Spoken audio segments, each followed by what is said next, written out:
Favourite serials இனி டிவிக்கு முன்பே சன் நெக்ஸ்ட் ஆப்ல ஜாலியா எல்லாருக்கும் முன்னாடியே பாருங்க. இப்பவே சன் நெக்ஸ்ட் ஆப்பை டவுன்லோட் பண்ணி சப்ஸ்கிரைப் பண்ணுங்க.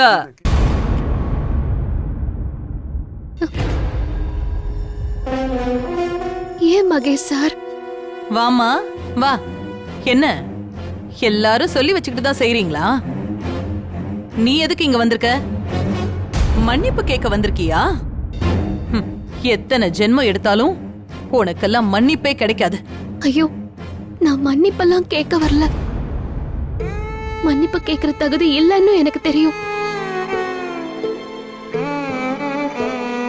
எத்தனை ஜென்மம் எடுத்தாலும் இந்த பாவத்தை என்னால கழிக்க முடியாதுன்னு தெரியும். எல்லாத்தையும் நான் ஏத்துக்கிறேன்.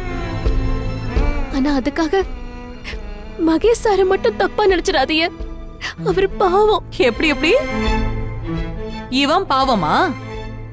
துளசி கேட்டியா?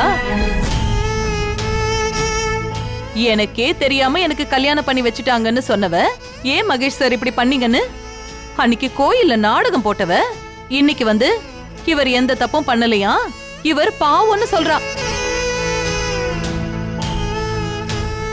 இத்தனை நாள் இவங்க எல்லாரும் நாடகம் நடத்துறாங்கன்னு அப்ப நான் சொன்னது உண்மையாயிடுச்சா? ஆமா அத்தை. என் மேல சத்தியமா சொல்றேன். என் நிலைமை தெரிஞ்சதுக்கு அப்புறம் நான் உயிருக்கு உயிரா நேசிச்சவரை விட்டு நான் விலகணும்னே நினைச்சேன். எக்காரணத்து கொண்டும் என் காதல காரணமாக்கி இவர் என்னைய கல்யாணம் பண்ணிக்கிறேன்னு சொன்னதை தடுத்து நிறுத்தணும்னே நினைச்சேன். ஆனா விதி என் வாழ்க்கையில மட்டும் இல்ல, இவர் வாழ்க்கையிலேயே விளையாடிடுச்சு. எப்படி எப்படி விதி விளையாடிடுச்சா?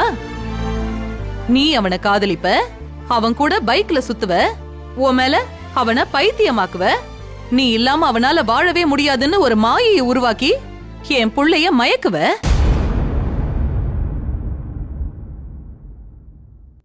உனக்காக பெத்தவள கூட தூக்கி எறிகிற மாதிரி உன் முந்தானையில முடிஞ்சுக்குவ.